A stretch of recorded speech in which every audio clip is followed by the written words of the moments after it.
So today I'm going to tell you the best 3 stories that I know. I think these stories are absolutely phenomenally potent, and the reason for that is that I think they illustrate in an extraordinarily powerful way the nature of the processes that led to the establishment of Western democratic ideals. Mircea Eliade, whose work I rely on substantially to make the following argument, has taken Western academic culture to task in a manner that hasn't fully been revealed yet. He said that, like all human cultures, the West is parochial and narrow in its viewpoint. And although over the last 300 years there's been a substantial amount of cross-cultural intermingling and a potential broadening of philosophical and religious horizon, that broadening has not been sufficiently complete.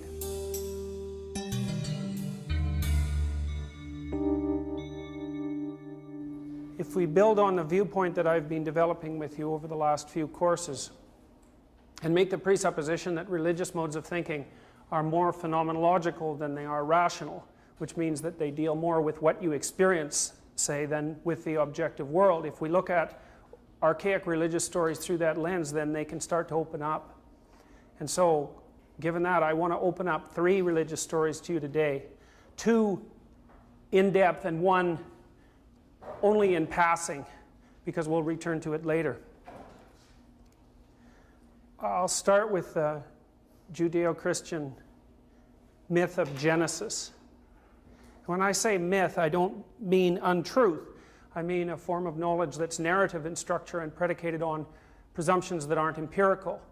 A myth describes processes of transformation.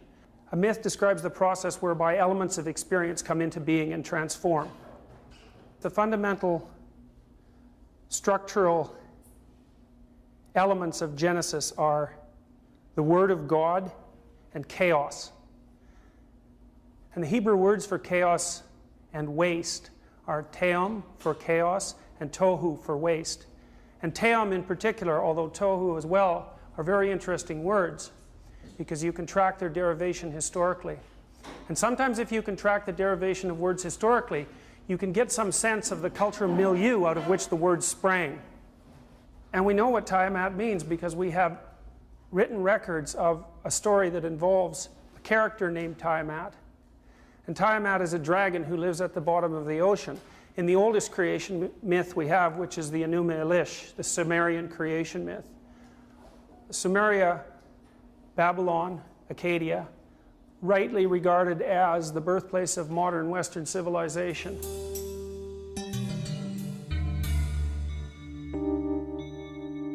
In Genesis, 2 processes unite to produce being. The first of those processes or states is chaos, represented by teom or tohu. The second of those processes is logos. And logos is another word that has an extraordinarily broad range of meaning. It's generally transcribed in the Christian tradition as the Word, and it's identified with Christ, which is a very peculiar identification because it's the Word of God that creates order out of chaos. And of course, the Word of God in Genesis is a phenomena that predates the birth of Christ infinitely from a classical religious perspective. So the fact that the 2 beings are identified is of great peculiarity and also of great interest. The fundamental story of Genesis is something like this, and it's perhaps the most brilliant contribution of Judeo-Christian thought to world history. Its total impact is virtually incalculable. The idea is this, that chaos can be conceptualized as something that has an essentially feminine aspect, as a matrix. And a matrix is a structure from which other structures emerge. And the story in Genesis makes the hypothesis that logos, which is the Word of God, a phenomena associated with speech and communication and logic, logos, logic, rationality, courage, exploration, all combined into a single entity or trait, logos. The combination of logos and chaos is what brings order into being. That's what the story in Genesis means.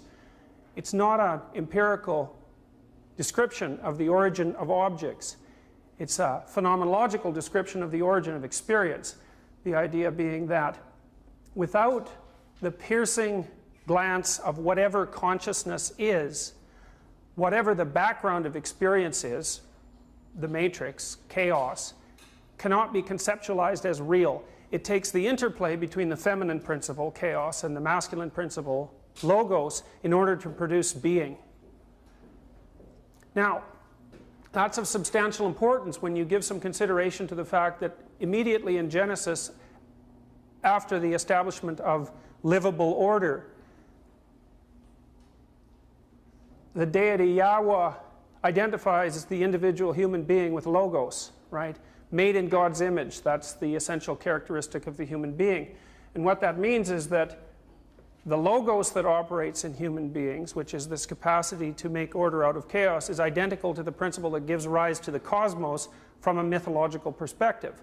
So it partakes of the deity in a very direct sense, insofar as being itself is dependent on its operation. Now, it's still possible to claim, given that perspective, that a story with that sort of structure is superstitious, and that it doesn't bear any relationship to what actually constitutes reality. But you have to understand that that story, old as it is predicated on older stories, and it's on the ground that those older stories established that our entire concept of natural rights rests. So if you believe that natural rights have an existence that's more than merely arbitrary, the reason you believe that is because those rights are predicated on the ideas that are expressed in these myths.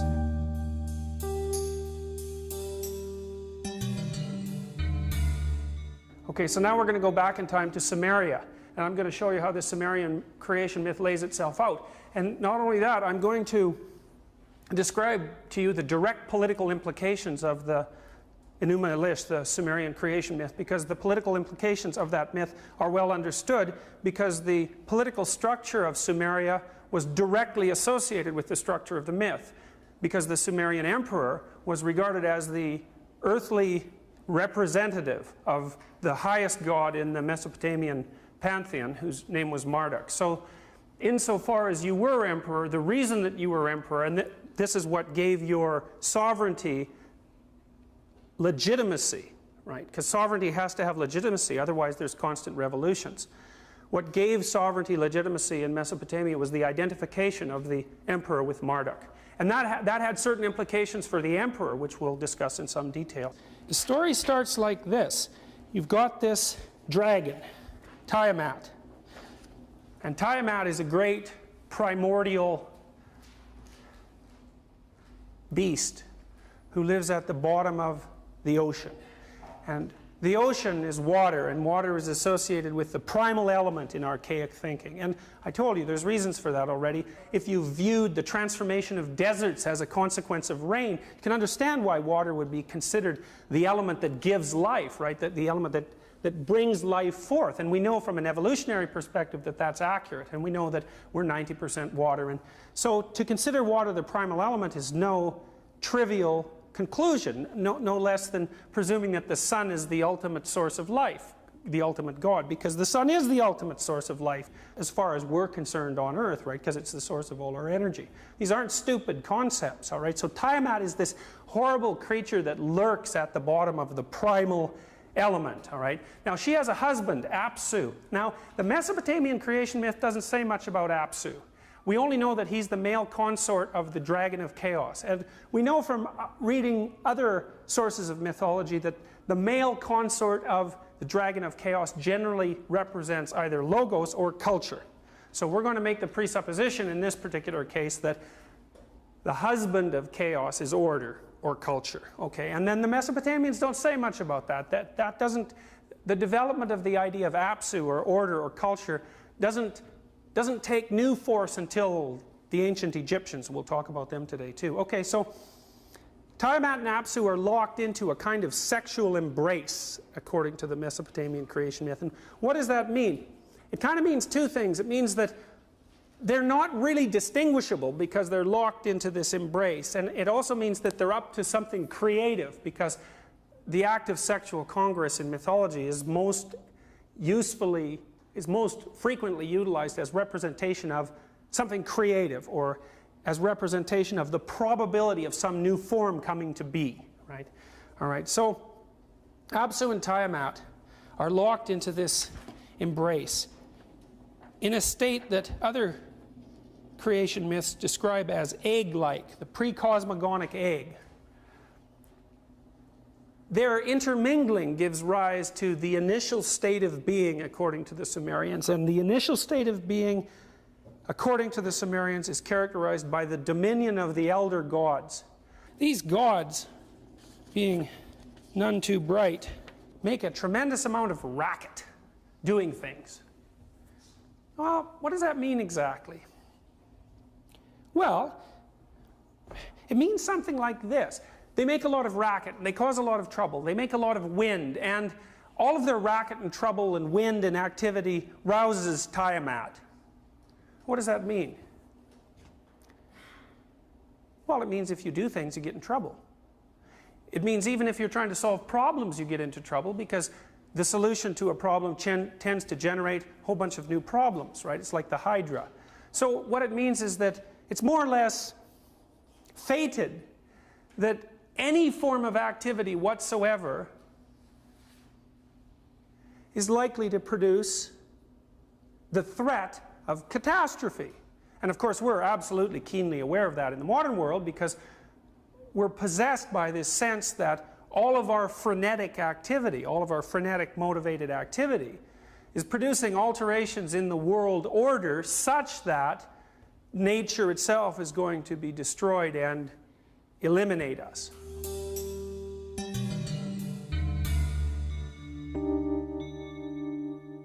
And of course, we're absolutely keenly aware of that in the modern world, because we're possessed by this sense that all of our frenetic activity, all of our frenetic motivated activity, is producing alterations in the world order such that nature itself is going to be destroyed and eliminate us, right? That's a classic Sumerian fear. I mean, nothing's changed in the last 5,000 years. The Sumerians presumed that once the elder gods were constructed and started moving around on the planet, that their activity, their mindless activity, because remember, these aren't well integrated motivational forces, they're more like primordial beasts, right? Their unintegrated activity risks plunging everything back in chaos. Well, Tiamat's the representative of chaos, this generative chaos, but so what the Sumerians say, well, the elder gods cause a lot of racket, they move around the planet, and they upset Tiamat. And she decides that enough is enough, and she's going to wipe them out. So she's sitting at the bottom of the ocean, fuming away as the elder gods go about their business, and then they take one step too many and they kill Apsu, who's her husband. Now, the Sumerian creation myth doesn't say much about this, but we know that Apsu is the male consort of chaos. That makes him order. So what happens is the elder gods destroy order itself. They destroy culture itself, and as soon as you destroy culture, all hell breaks loose. And that's exactly what happens in the Sumerian creation myth. So Tiamat emerges. She's going to wipe everything out, and the world will revert back to its primordial non-existent state. Now, the elder gods get wind of this, and of course they're just terrified, because they know that this thing that gave rise to them, whatever it is, the matrix of being, can easily wipe them out at a moment's notice. And so despite the fact that they're transpersonal and immortal and characterized by a certain amount of power, in the face of absolute chaos, they're insufficient. Now, this occurrence is extending over a protracted period of time. And as the elder gods are threatened, they're also breeding and mating and producing new forms. And they produce a great-great-grandson whose name is Marduk. Now, Marduk has a lot of very interesting attributes. The attributes are described in the Enuma Elish in the following manner. So this is what Marduk's father sees when his wife Damkina gives birth to Marduk. So when he, who's Marduk's father, saw his son, he rejoiced, he beamed, his heart was filled with joy. He distinguished him and conferred upon him double equality with the gods. Okay, so that's the first indication that whatever Marduk represents is something that's elevated beyond the normal status of a primordial deity. So that he was highly exalted and surpassed them in everything. Artfully arranged beyond comprehension were his members, not fit for human understanding, hard to look upon. 4 were his eyes, 4 were his ears. When his lips moved, fire blazed forth. Each of his 4 ears grew large, and likewise his eyes to see everything. He was exalted among gods, surpassing was his form. His members were gigantic. He was surpassing in height. Mariutu, one of his names, son of the sun god of the gods. Okay, complex bit of poetry. It says a bunch of things. It says, well, whatever Marduk is the offspring of the gods. Whatever Marduk is characterized by heightened awareness, right? Because he has 4 ears and 4 eyes and they're large. Whatever Marduk is characterized by is the status that surpasses that of his fathers. Whatever he's characterized by is associated with the power of speech, real power, because when he speaks, fire spurts forth. Marduk is also huge, but more importantly, he's associated in this particular poem with the sun. Why is that? Well, the sun dominates consciousness, right? Because we're conscious during the day. Most of our brain is visual cortex, so we're visual creatures. So when the sun rises is when the day begins. So Marduk is also associated with whatever deity dominates the day, and that's the deity of consciousness. And there's more to the story of the sun, right? Because the sun is also something that rises and sets repeatedly, and that means that the deity that dominates consciousness is characterized by a cyclical nature. That's a sun myth. Sun rises in the morning, renewed as a consequence of fighting a terrible battle in the night with the enemies of everything that's associated with consciousness. A classic solar myth.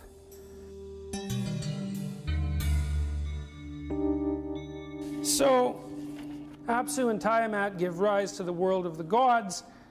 The activity of the world of gods reawakens Tiamat. She decides to destroy everything, but at that moment, the gods give birth to Marduk. Now that's a typical motif, which is that the hero is always born at the time of maximal crisis. And the reason for that is in part, it's simple. Look, if your culture is dealing well with the forces of the unknown, so that everything is static but productive, so that problems themselves don't arise, there's no reason for the hero, right? There's no reason to confront the unknown. It's only when crisis beckons that the birth of the hero is necessary. Marduk constitutes the birth of the hero.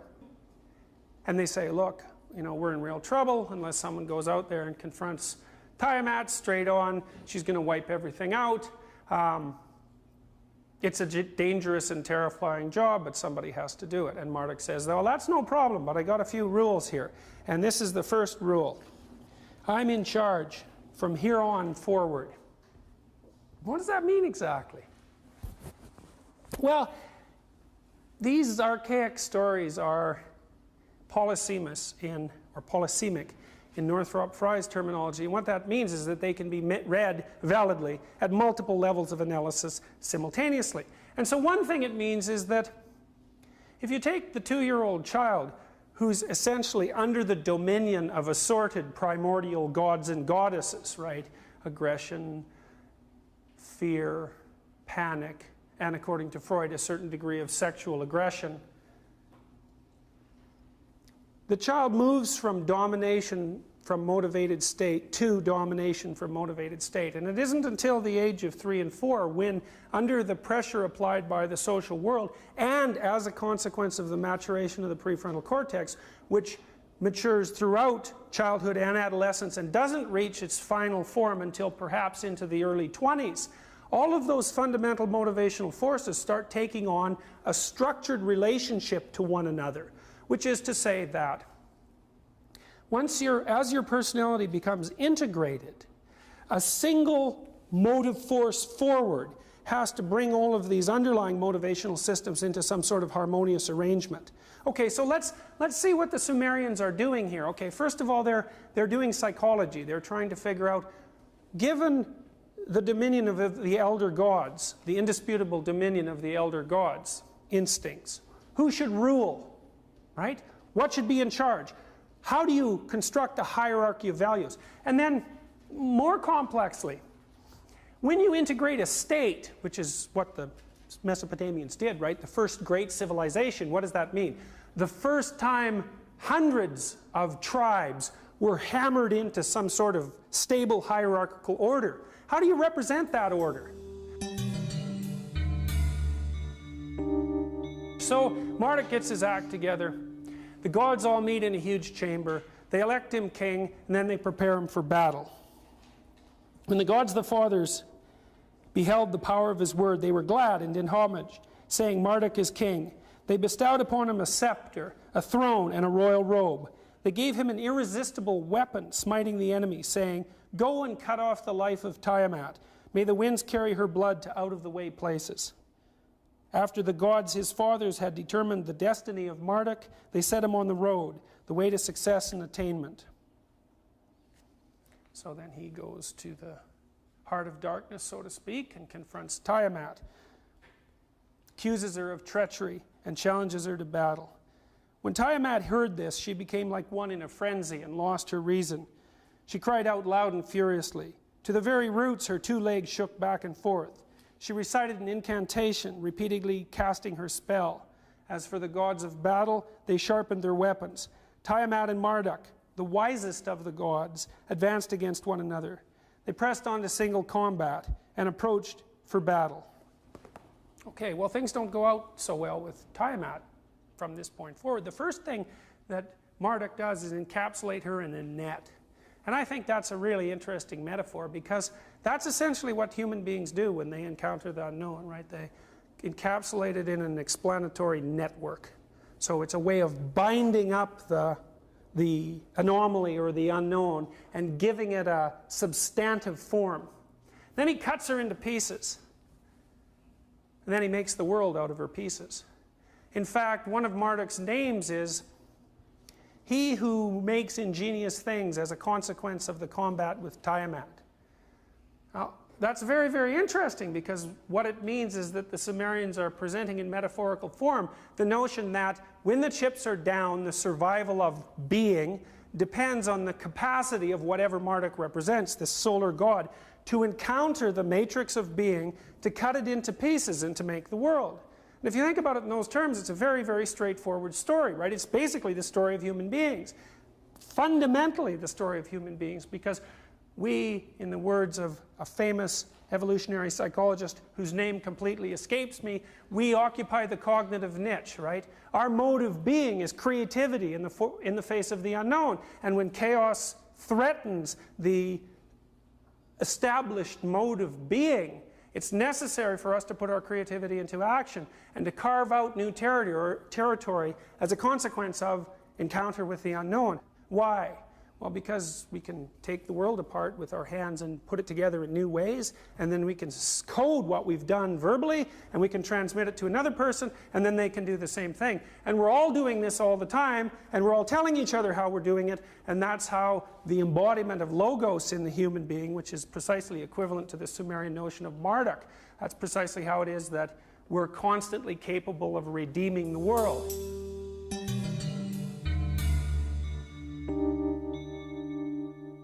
And that's why you make resolutions at New Year's, because the new you is supposed to be born at the new year. Okay, so what do the Mesopotamians do at the new year?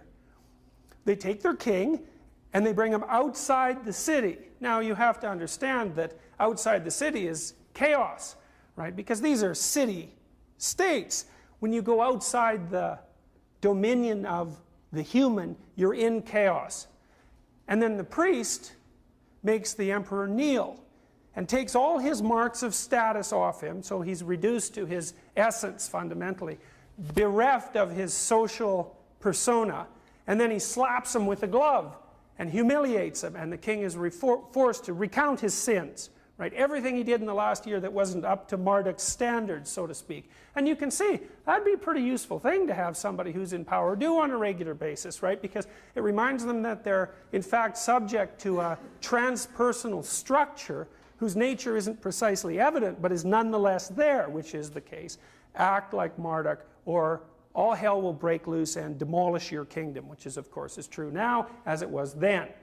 So The emperor gets humiliated, he has to recount his sins, then he's locked up, then he reenacts the battle with Tiamat. And when he emerges victorious, he's locked up with a ritual prostitute, a hierodule, and they mate. Why?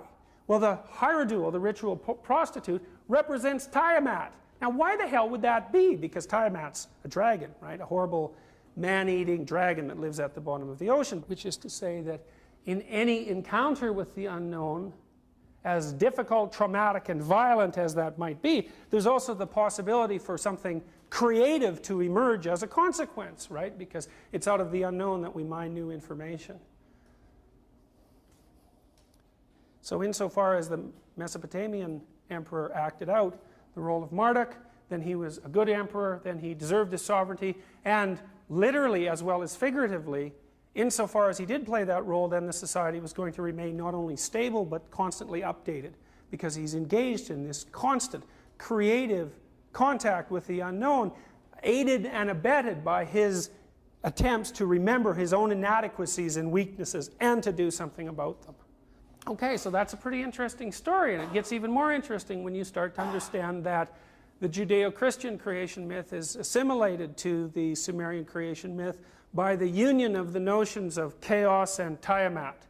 So the Logos in Judeo-Christian thinking, the Word of God that produces order out of chaos, is also essentially equivalent, at least metaphorically speaking, to whatever Marduk represents in the Sumerian creation myth. And we know that our relationship with the Enuma Elish is obscured by time, but our relationship with the stories that lay out the fundamental substructure of Western culture is not so ameliorated, even though we may not believe them explicitly anymore. They still sit at the basis of our society.